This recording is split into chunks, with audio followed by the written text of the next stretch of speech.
All right, ABC Baytown, good morning. This is your pastor coming to you with another midweek encouragement. You may have noticed that I missed you the last 2 weeks.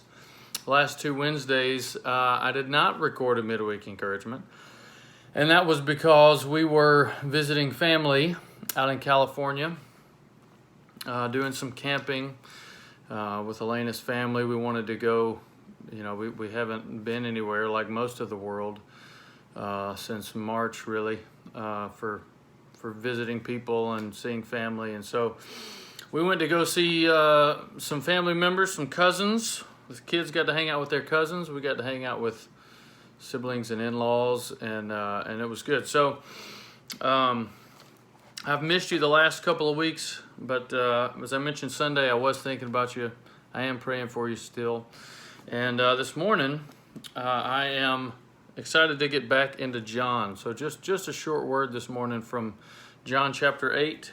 One of the more famous and one of the more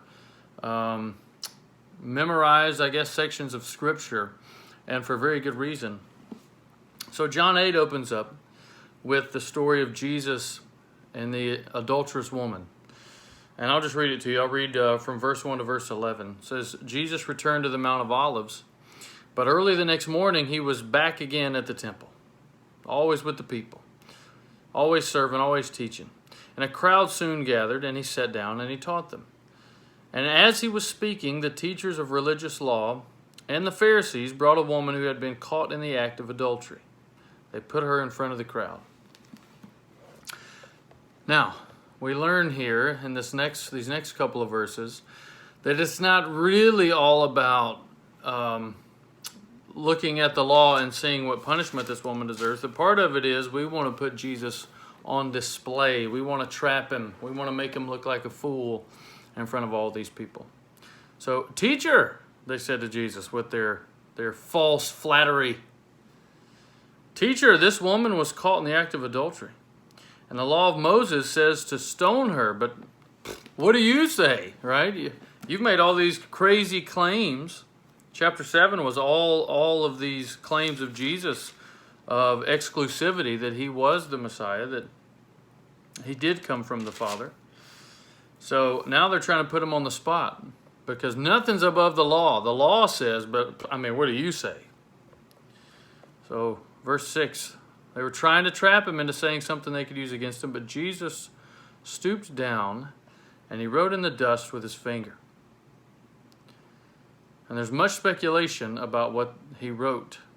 And my theory that I heard from someone else was that I believe it would have been mighty powerful if Jesus got down and with his finger began to write their sins in the dust. They're putting this woman on display, on trial for a sin that she was caught in the middle of, and it was a sin. And Jesus stooped down, and we don't know what he wrote, but he wrote in the dust with his finger.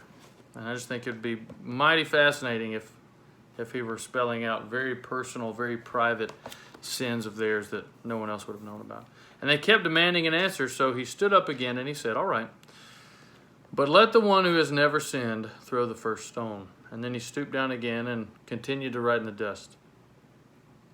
When the accusers heard this, they slipped away one by one, beginning with the oldest, until only Jesus was left in the middle of the crowd with the woman. And then Jesus stood up again, and he said to the woman, he turned to her after all of her accusers had left, and he said, where are your accusers? Didn't even one of them condemn you? And she says, no, Lord. And so he says, neither do I. Go and sin no more. So there's many, many facets to this story that we could look at. You could look at the interaction of the law of Moses and the grace of Jesus. You could look at sin. Jesus acknowledges their sin. Go and sin no more. You could talk about sin here. There's so many things. The Pharisees trapping Jesus, trying to get him to say something that they could, the writing in the dust. What exactly was he writing? But what I want to focus on is how Jesus zooms out of everything else and he looks at this gal in this moment in time where she is. I think about all the pressures that must have been on Jesus. The pressure to stand up for himself. You know, he's being put on the spot. He's being put in a position where the things that he has said about himself, now he's been given the opportunity at the temple in front of all these people to open up and really expound on the law and show his knowledge, you know, show how wise he is. How he knows the law better than the lawyers. There's the pressure of that. There's the pressure of the crowd. People looking, people waiting, onlookers. You know, the center of attention is on Jesus. That can bring some stress. That can bring some anxiety. That can bring some worry. We don't know what else was going on in the temple, but you had this other scene where all of a sudden a scene has been made and there's people outside this immediate scene who were probably there. And what was going on there, you know, we don't know. But all this attention now turns to this one situation. And all this pressure is put on Jesus, and he's feeling it from all these different angles. And what he does is he is singularly focused on this one woman, the woman whose needs are the greatest at the time. And he ministers to her, ignoring all the other pressures of all the other things, all the other ways he could have spoken, all the other ways he could have used his voice, all the other lessons he could have taken advantage of to teach the people, to teach the Pharisees, you know, to done some kind of a crazy miracle, you know. And he just looks at this gal at the end and he says, "Where are your accusers? Didn't even one of them accuse you or condemn you?" "No, Lord." And he says, "Well, neither do I. Go and sin no more."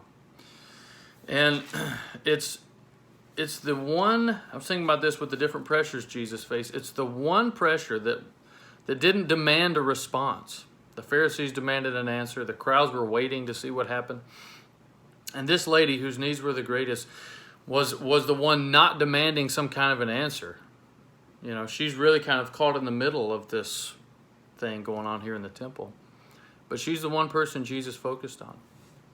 I mentioned to you Sunday, and I've really been feeling kind of this pressure and lifting up our church family and praying for you, is that there are so many needs that people have, and they're not the ones that are screaming at us. You know, the news is screaming, social media is screaming. Now for people in my station, school has started back up. Well, school is screaming. You know, 5 kids are quite literally screaming. You know, jobs are screaming. The army for me is screaming, you know, "We need you, you got to do all this stuff." All these pressures and all these things are hollering at us to get our attention and demand something of us. And in the middle of that, we have people like this woman whose needs really are the greatest, but whose voices are not screaming out for us. And it is a wonderful opportunity to quite literally be Jesus to these people who are overwhelmed by, you know, the different pressures, people who are just looking for a sense of balance with everything going on in their life, people who are lonely, people who are depressed, people who are isolated still now for months on end. There's an awful lot of needs, and we can't meet all of them. You know, you cannot meet all of the needs, but you can meet one. You can meet one. And so my prayer this week is that we would find this woman, you know, whoever this is, whose needs are great, who needs grace, who needs presence in their life, you know, who needs Jesus. Sometimes just to be reminded, hey, who condemns you? I don't either. And so that's just my encouragement to you this week is we live in a tired world. People are overwhelmed. They're lonely. They're frightened. And we can't meet all the needs, but we can meet one. So may we find the one and offer to Jesus to be used of him to meet that need. So I'm praying that for you. I'm praying that you would know God's presence and that you would be used to bring his presence to others in need, resisting all the other pressures around you just like Jesus did. So God bless you, church family. I enjoyed seeing you Sunday. Hope you have a blessed week, and I'll see you again soon. All right, bye.